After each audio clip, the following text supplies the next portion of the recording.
কোটা সংস্কার আন্দোলন হঠাৎই রূপ নেয় চরম সহিংসতায়। শিক্ষার্থীদের আন্দোলনে ঢুকে পড়ে দুর্বৃত্তরা, যার প্রমাণ রাজধানী সহ দেশের বিভিন্ন জেলার সরকারি বেসরকারি স্থাপনায় আগুন, অসংখ্য যানবাহন পুড়িয়ে দেওয়া। এই ধরনের সহিংসতা কোনোভাবেই শিক্ষার্থীরা করতে পারেন না, এমন মত আইনশৃঙ্খলা রক্ষাকারী বাহিনীর ঊর্ধ্বতন কর্মকর্তাদের। বিএনপি জামাত চক্র এই দেশবিরোধী জঘন্য তাণ্ডবলীলা চালিয়েছে, যা দিবালুকের মতো স্পষ্ট। কারফিউ জারির পর ঢাকা থেকে পালিয়ে আশপাশের এলাকাসহ বিভিন্ন স্থানে আত্মগোপনে চলে গেছে সহিংসতাকারীরা, এমন তথ্য পাওয়ার কথা বলছে গোয়েন্দারা। কেরানীগঞ্জের হাসনাবাদ এলাকায় শিবিরের একটি আস্তানায় অভিযান চালিয়ে ৫ জনকে গ্রেফতার করেছে পুলিশ। তাদের মধ্যে রয়েছেন ঢাকা জেলা দক্ষিণের ইসলামী ছাত্র শিবিরের বিজ্ঞান ও পাঠচক্র বিষয়ক সম্পাদক আব্দুল কাদের জিলানী, মানব সম্পদ উন্নয়ন বিষয়ক সম্পাদক নাজমুল হোসেন। বাকিরাও রয়েছেন সংগঠনের বিভিন্ন পদে। পুলিশ বলছে, দীর্ঘদিন ধরে এই আস্তানাটি শিবিরের ঢাকা জেলা দক্ষিণের প্রশিক্ষণ কেন্দ্র হিসেবে ব্যবহার হতো। উদ্ধার করা হয়েছে শিবিরের বিভিন্ন লিফলেট ও পুস্তিকা। গ্রেফতারকৃতদের কাছ থেকে জব্দ করা মোবাইল ও বিভিন্ন ইলেকট্রনিক ডিভাইসে তথ্য প্রমাণ অনুযায়ী কোটা সংস্কার আন্দোলনে ভর করে সারা দেশে সহিংসতা ছড়িয়ে দেওয়ার পরিকল্পনা ছিল শিবিরের। স্বপ্নচারী, কাশফুল, বাঁশের কেল্লা সহ বেশ কয়েকটি টেলিগ্রাম গ্রুপে এসব প্রমাণ পেয়েছে পুলিশ। স্বপ্নচারী গ্রুপে ঢাকা জেলা দক্ষিণের ইসলামী ছাত্র শিবিরের সাধারণ সম্পাদক মাহবুবুর রহমান সিয়াম তার একটি বার্তায় লিখেছেন, দোহার নবাবগঞ্জ, কেরানীগঞ্জ সকল শাখা এখন থেকেই প্রস্তুত থাকুন। বৃহত্তর কর্মসূচি আসতে যাচ্ছে। ডাক আসার সাথে সাথে সকল জনশক্তি সহ আমজনতাকে সঙ্গে নিয়ে ময়দানে জালিম শাহীর বিরুদ্ধে ঝাঁপিয়ে পড়তে হবে। ইতিমধ্যেই কেন্দ্র গ্রিন সিগন্যাল দিয়ে দিয়েছে, সকলেই প্রস্তুতি গ্রহণ করুন। যে কোনো সময় নেট বন্ধ করে দেয়া হবে, তাই অফলাইনে সাংকেতিক শব্দের মাধ্যমে কথা বলা হলে বাকিটা বুঝে নেবেন। টেলিগ্রামের কাশফুল গ্রুপে সিয়ামের দিক নির্দেশনা, আপনি আপনার থানার সভাপতি ও সেক্রেটারির সঙ্গে যোগাযোগ রাখুন। একই গ্রুপে আরেকজন লিখেছেন, ভাই ককটেল প্রয়োজন পুলিশকে প্রতিহত করার জন্য।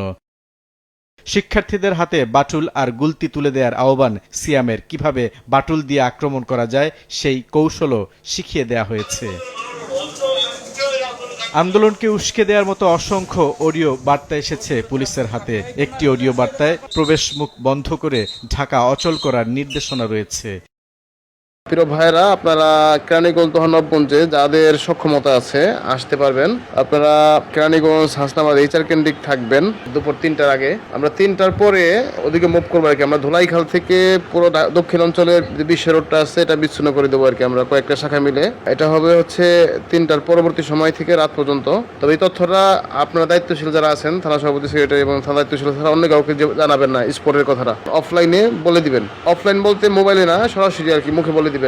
কথাগুলো খুব সাংকেতিক ভাবে বলবেন। ৩টার পরবর্তী সময়তে ওই দিকে মুভ করবে আর কি, সব শাখা একসাথে আসবে।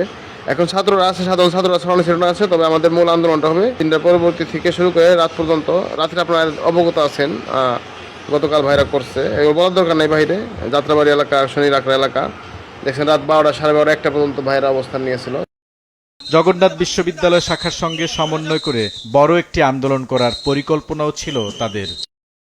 কেরানীগঞ্জ অঞ্চলের ভাইরা প্রস্তুত থাকবেন, আপনাদেরকে একটি টাইম দেওয়া হবে। আমরা শুধু ঢাকা জেলা দক্ষিণ নয়, আমরা জগন্নাথ বিশ্ববিদ্যালয়ের সাথে সমন্বয় করে আমরা এইখান থেকে একটি আন্দোলন করবো আর কি, ইনশাল্লাহ।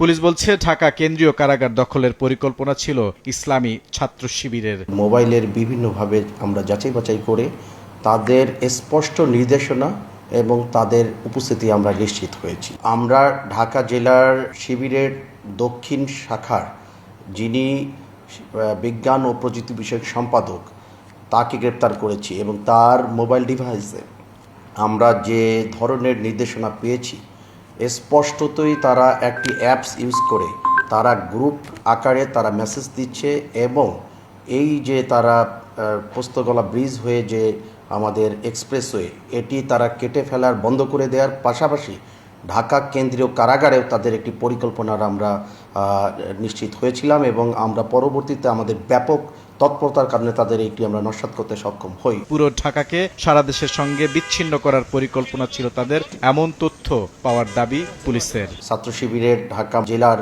দক্ষিণের যিনি সেক্রেটারি, তার ভয়েস মেসেজ থেকে আমরা এটি নিশ্চিত হয়েছে যে আমাদের কাছে যে ইন্টেলিজেন্স ছিল এটি সত্যতা প্রমাণিত হয়। তাদেরকে জিজ্ঞাসাবাদেও আমরা যেটা পেয়েছি, তাদের টার্গেট ছিল ঢাকার প্রবেশ মুখগুলো বন্ধ করে দেওয়া এবং সারা দেশ থেকে তাদের সন্ত্রাসী, তাদের দলীয় কর্মীদেরকে তারা এখানে এনে জড়ো করেছিল এবং জড়ো করে তারা ঢাকার প্রবেশ মুখগুলোকে বন্ধ করে দেওয়ার এবং এখানে অরাজক পরিস্থিতি সৃষ্টি করা, ধ্বংসযজ্ঞ চালা, এইগুলোই তাদের পরিকল্পনা ছিল। কেরানীগঞ্জে আরও বেশ কয়েকটি শিবিরের আস্তানার খোঁজ পেয়েছে পুলিশ।